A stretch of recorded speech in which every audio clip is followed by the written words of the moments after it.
എല്ലാവർക്കും എൻ്റെ നമസ്കാരം. Let's read the news with അബീസിലേക്ക് സ്വാഗതം. ഇന്ന് ഫെബ്രുവരി 16-ാം തീയതിയാണ്.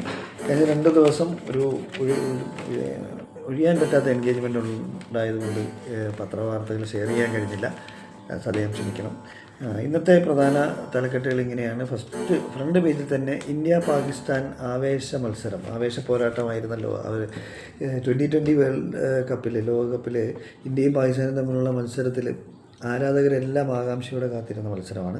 ഈ മത്സരത്തിൽ ഇന്ത്യ 61 റൺസിന് പാകിസ്ഥാനെ പരാജയപ്പെടുത്തി. സന്തോഷകരമായ ഒരു വാർത്തയാണ്. അയ്യപ്പ സംഗമത്തിൻ്റെ ചെലവ് സർക്കാർ വാദം പൊളിയുന്നു. ഇങ്ങനെയാണ് പത്രത്തിൻ്റെ തലക്കെട്ടുകൾ. പല കണക്കുകളാണ് അവതരിപ്പിച്ചിട്ടുള്ളത് എന്നുള്ളതാണ് വാർത്തയിൽ നമുക്കുള്ള ആക്ഷേപം.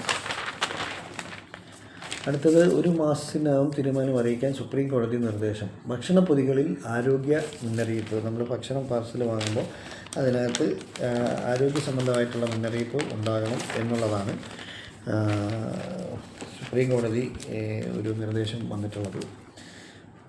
ഗോൾഡ് ETF-കൾ സ്വർണം വാങ്ങാനുള്ള എളുപ്പ വഴികളെ സംബന്ധിച്ച് ഇന്നത്തെ പത്രത്തിൽ വിശദമായി കൊടുത്തിട്ടുണ്ട്.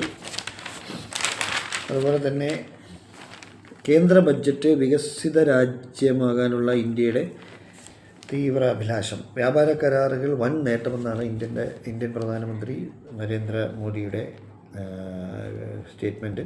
UPA ഭരണകാലത്ത് കെടുകാര്യസ്ഥത ഒന്നും നടന്നില്ല. 38 രാജ്യങ്ങളുമായി വ്യാപാര കരാർ വ്യാപാര ചരിത്രത്തിലെ നാഴികക്കല്ല് എന്നാണ് പറയുന്നത്. ഇന്ത്യയ്ക്ക് ഗുണകരമാകുന്ന കാര്യങ്ങളോട് ഇന്ത്യക്കാരെല്ലാം 100% സപ്പോർട്ട് ചെയ്യുമെന്നാണ് ഞാൻ കരുതുന്നത്.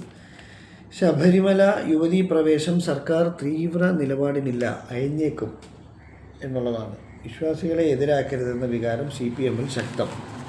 ഞാൻ പൊതുവേ രാഷ്ട്രീയ വാർത്തകളങ്ങനെ വായിക്കാറില്ല. കാരണം രാഷ്ട്രീയ ചൊവ്വ വന്നു കഴിഞ്ഞാൽ നമ്മളെ ബ്രാൻഡ് ചെയ്യുക എന്നുള്ളത് കൊണ്ട് അത്തരം വാർത്തകൾക്ക് ഞാൻ വലിയ പ്രാധാന്യം കൊടുക്കാറില്ല. ഇതുകൊണ്ട് തന്നെയാണ് നമുക്ക് എല്ലാവർക്കും രാഷ്ട്രീയമുണ്ടെങ്കിലും പൊതുവേ ഈ ഉദ്ദേശം, ഈ പത്ര വാർത്തകളുടെ ഉദ്ദേശം പ്രധാനപ്പെട്ട അല്ലെങ്കിൽ അറിയേണ്ട ചില കാര്യങ്ങൾ അറിയുക എന്നുള്ളതാണ്. എഡ്യൂക്കേഷൻ സംബന്ധമായിട്ടുള്ള കാര്യങ്ങൾ ഇന്ന് പ്രത്യേകിച്ച് അറിയിക്കാനുള്ള മെഡിക്കൽ PG DNB 3ാം താൽക്കാലിക അലോട്ട്മെൻറ്റാണ് ഇന്ന്.